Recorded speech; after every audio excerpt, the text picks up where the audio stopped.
So you're planning on getting a Tesla. Well, you're in luck, because today's video is all about my Tesla. I actually have I had two Teslas. I have had two Teslas. First beginning with the Tesla Model S and now with the Model 3, the 2022 Model 3. So today I'm gonna do a little bit of compare and contrast. My normal videos are about nurse anesthesiology and my career, and sometimes it's lifestyle stuff, which is why we're doing today, because my Tesla, I get a lot of comments about it. I get a lot of questions about it on my Instagram and TikToks and other places where people know I have it. I vlog in it sometimes, people ask me about it. So I'm not a typical channel that talks a lot about tech, but I do like tech, I do like my car, and I'm just gonna give you kind of the consumer viewpoint from someone who likes technology but is not that knowledgeable about it. I don't work in the tech field, I do live in the Bay Area, I respect technology, and I bought a Tesla, and I've actually bought two of them now. So what are my thoughts, and also, do I wish I had the Model S still? Or am I glad I traded it in for the Model 3? So let's talk a little bit more about, I'll actually show you clips of what the Model S looks like and then what the Model 3 looks like.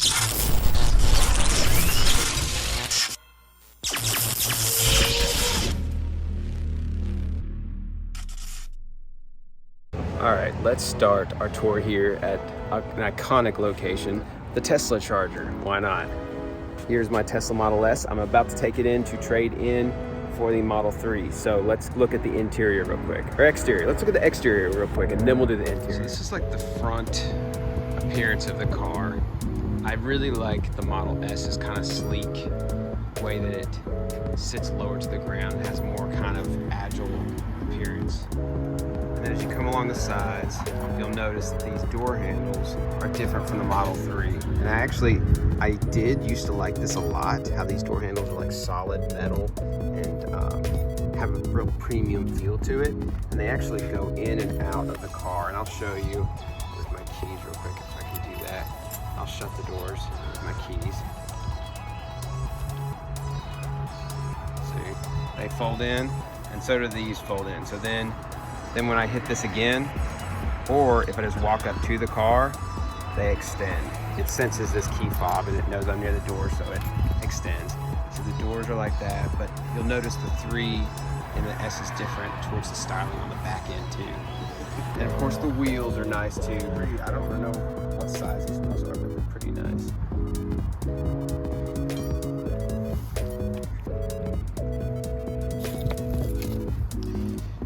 And then this end as well just looks the same as the other end pretty much. Then you get in.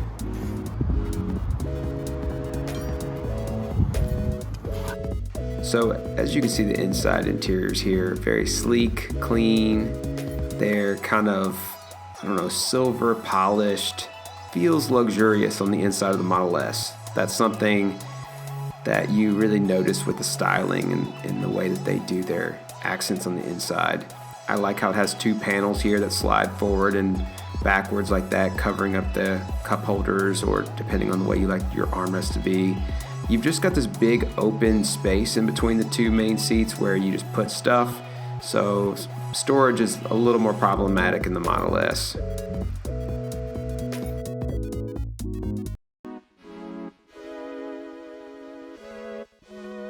You have a little button there that pops open your glove compartment.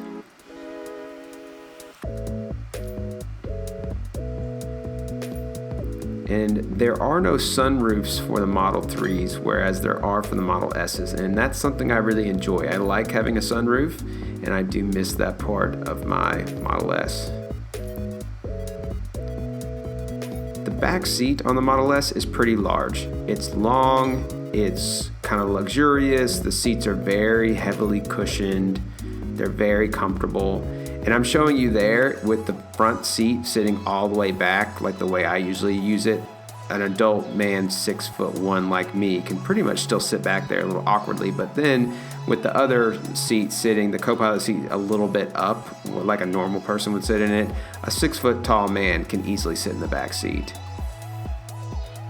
The trunk space back here is very nice. It's large, spacious. You're gonna have more of, because it's a hatchback kind of space, you're gonna have more space in the trunk, I feel like, than with the Model S than you would with the Model 3. Of course, both of them are gonna come with a little charging cable and a little side compartment there for it to go in. Apologies for all the dog hair and stuff. Scout, anywhere he goes, he manages to be a bomb of dog hair. That's his MO. That's how you know he was there. And then the frunk, the famous frunk, where you can store other things. I have like a wilderness survival bag, some running shoes, an umbrella, basic little things fit up there.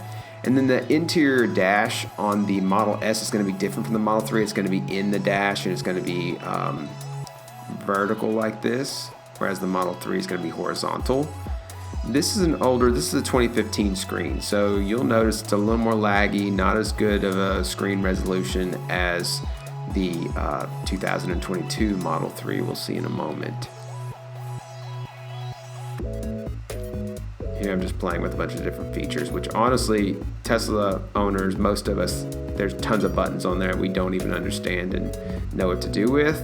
There's way more than what you need it to do. It's kind of like a PC. So there are times where you can just play around with it and find new things, new features, new stuff to unlock. But as far as like just driving your vehicle, it's pretty simple. Like you can figure out how to do that without going through all these crazy extra buttons and features. Now let's switch over to our Model 3.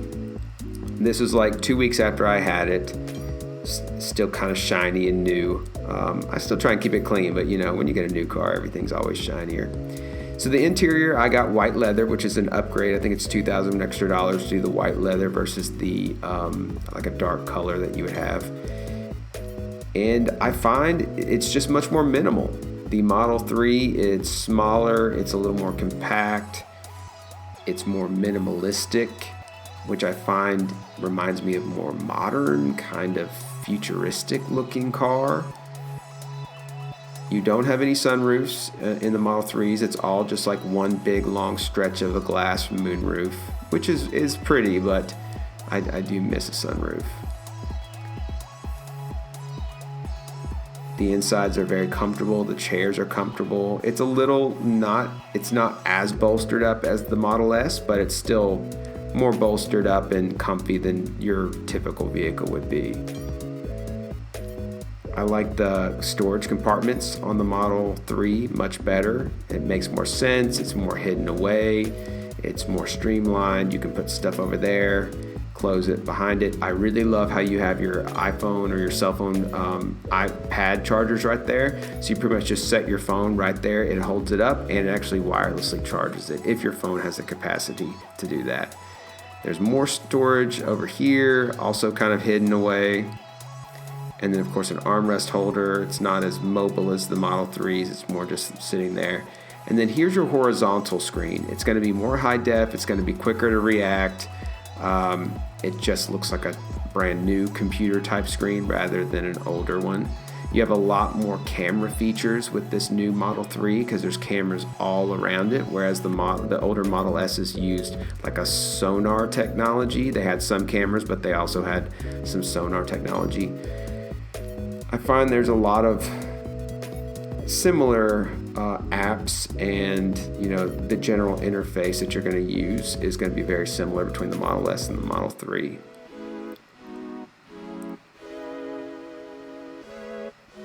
Of course, those of you who don't know, when you're parked, if you have YouTube or you have Tesla Premium, it's like a $10 a month or something like that fee you pay. You can watch your YouTube videos. You can pretty much stream music. You have to be parked. You can't be driving while you're doing these things, but you can watch TikTok and YouTube and other entertainment. There's arcade games. There's these are not part of Premium. This is just included in all cars, but they have like the fireplace feature and the Rainbow Road feature, which is just kind of fun. It's like a cool thing to show your friends when they come hang out with you. Or you can like park and it blows hot air at you through your vents and then plays a fireplace and plays romantic music. If you want to have more of like a romantic, maybe camping out in the wilderness and you're camping in your Tesla, which some people have done. I've seen on YouTube people doing that. Of course, there's tons of music options if you pay for the premium upgrade. What else am I trying to show you guys? There's the whoopee cushion feature, which is always a lot of fun to prank your friends. Oh, it shows you like your engine or your energy consumption. It does a really good job at tracking how you're using your energy and when you need to charge. Now let's go to the back seat, and I'm going to show you. Well, I thought I was going to show you. Maybe I'll show you in a minute. Here's the frunk. That is just Scout's little dog bed thing he uses when he rides with me. But the frunk in this one is about the same as the Model S. It holds your non-essential things, extra little things here that you want in a car, but you don't use all the time. Maybe you can just put up there. Okay, passenger side. Is that what I'm showing you now? I've done forgot what I'm doing. Oh, that's right. I'm pulling the seat forward so I can actually give you a fair. Because the Model 3 is smaller, it's not designed to be as large as the Model S. So for an adult 6'1" man like me with long legs to sit in the back seat, the front seat can't be all the way back. Like they're gonna have to be pulled up a little bit. But obviously you can see if you pull up the seat a little bit, that person's very comfortable. You can sit back there, easily. And I have taken trips, a couple hour trips here or there with full-grown adults who sit in the back seats, and everyone's comfortable. No one's having problems. And the seats are plush. There, you can see that there's cushion. It's comfortable. You're not uncomfortable at all. It isn't, as bolstered, like I said, up where you're not feeling like extremely comfy, but it's good. There's that moonroof. There's me enjoying that. From the back, it's really kind of impressive because you're seeing your whole ceiling and the front is all looking like glass to you from the back seat, so it's pretty cool. The trunk is surprisingly large for a more compact type car. The Model 3's trunk is actually quite large. You can fit a decent amount of things in there. Golf bag, grocery bags, things like that. So you've seen both of the videos. Clips. You see what the Model S looks like. You've seen what the Model 3 looks like. My 2015 Model S. I do like the styling on that one more. I do like the exterior styling. The parking is harder with a Model S, I'll just tell you that now, especially in a city like I live in San Jose and go into San Francisco pretty frequently and drive around the Bay Area. There's lots of tight parking spots, limited area. Anywhere you're living that's gonna have limited areas, your Model S is gonna give you a tighter parking situation. You're gonna have a harder time doing that. It has a flared back end, so for styling, the back end flares out. I actually scrubbed the side of the back of it one time as soon as I got the car, because I didn't really realize how much clearance you have to have in the back end, more so than the front end. So yeah, that's an annoying thing about the Model S, but it looks better to me. I think the interiors of the Model S are more luxurious. Of course, it costs a lot more too. The Model 3 is more minimalistic. I think the Model 3 looks more futuristic. When I get into the Model 3, I feel, especially comparative to a 2015 to a 2022, my Model 3 feels more futuristic. It feels more like something, when people get into that car, they usually say, oh wow, this is like a cool car, especially with the white leather and the white accents and stuff that I have on that one. Cost-wise, your Model S costs significantly more, like $30,000, $40,000 more typically. So that's something to consider if you're talking about budget cost. Is it really worth it for you to have that much more expensive car? The Model 3 is often seen on the roads out here. I'll say that. You don't feel very unique, at least in the Bay Area or in LA. A lot of places in California. The Model S is kind of like the Honda Honda Accord, or even like a Honda Civic. It's essentially just like the John Everyman's car. Everybody has a Tesla Model 3 here. Not many people, you'll see the Model S occasionally, but not many people have the Model S. Every other person out here has the Model 3. So you're just gonna blend in with everybody else with the Model 3 out here. It doesn't feel as special, it's not as unique, but that may not matter to you at all. Some people it really matters, especially when you're spending a lot of money on a car. You don't want a car that every other person on the road seems to have. And granted, that is in the areas I live within. Maybe other parts of the country where you live, there's not as many Teslas. My little brother who lives in Alabama tells me there's like one Tesla in the whole town. And so he thinks it's really wild that I have a Tesla. Whereas here, like I said, everyone has one. Handling on the Model 3 is tighter. It's a more sporty, tighter, more rapid movement, but that's because it's smaller. It's easier to handle that way, and I like that about it. Size, I'm a single guy, I'm not married, no kids. I really didn't need the space that the Model S has. It's nice that it has it, but I almost never needed it or used it. The Model 3 still has plenty of space. I can drive 4 adults comfortably, pretty far distances if I needed to, so that's not really a problem. Now, battery life. I have the 2022 extended range, so it has 358 mile range on it. I had the 2015 Model S. It had 220 miles range on it. The new Model S has, I think, 400. So if you're buying a brand new Model S, it does have 400, which is even more than the Model 3 that I have now. But again, you're talking about major price difference there. So if you're looking at maybe staying in a price range of 40 to 50,000, somewhere in there, and so you're looking at older used Model S's, they're gonna have the like 220 ranges and stuff, the smaller ranges. So I just have to tell you, when you're talking about having a Tesla or any electronic vehicle, you are gonna realize very quickly that your range matters a lot to you, a lot more than most other things, because the idea of having to constantly charge it is problematic. And I know some of you guys are like, well, I live in a house with a garage and I drive it home every day and I plug it into the garage. That's good for you. Maybe it's not as big of a deal, but what if your lifestyle changes? What if you move houses? What if you move to an apartment? What if something happens where you don't have that capacity to do that at your house all the time? That it becomes a problem to drive and have to frequently charge it. When you only have 200 range, like I used to have on my Model S, I had to charge that thing probably twice a week.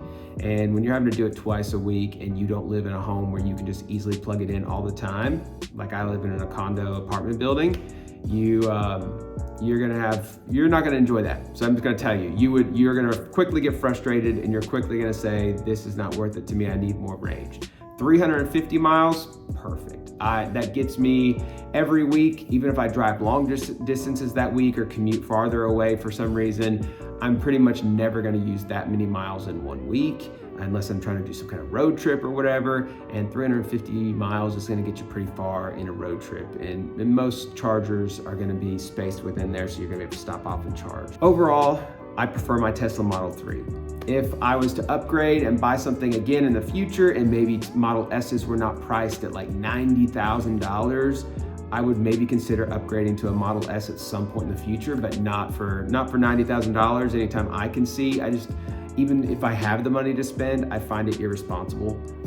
At spending that much money on a vehicle to move you around is kind of ridiculous. So there's other things I can spend my money on or invest and save or whatever. So for me, the Model 3 is luxury enough. It gets me everything that I need and I enjoy it. So if you like content like this, let me know. It's not, like I said, this is not all the time that I post tech videos and tech content, but maybe every once in a while, if something's coming along or a video about my Tesla, this is kind of like the John Everyman's experience. So when I was looking for a lot of Tesla, videos online, when I was looking to buy mine, there weren't a lot of people who were just like regular people who bought Teslas and talking about their experience with them. There's like techie guys who are high into it, who are giving very high level of, educated feedback on the features and the specs and all that kind of stuff. I wasn't really looking for that. I was looking for more of like, what's the average buyer who buys it? What do they think about it? And do they prefer this model versus this model, or why do they prefer it? And so that's what this video is a little bit more about. If you like nurse anesthesiology and other lifestyle stuff, of course, I'm gonna be posting those videos too. Come back, subscribe, like, that's Bolt out.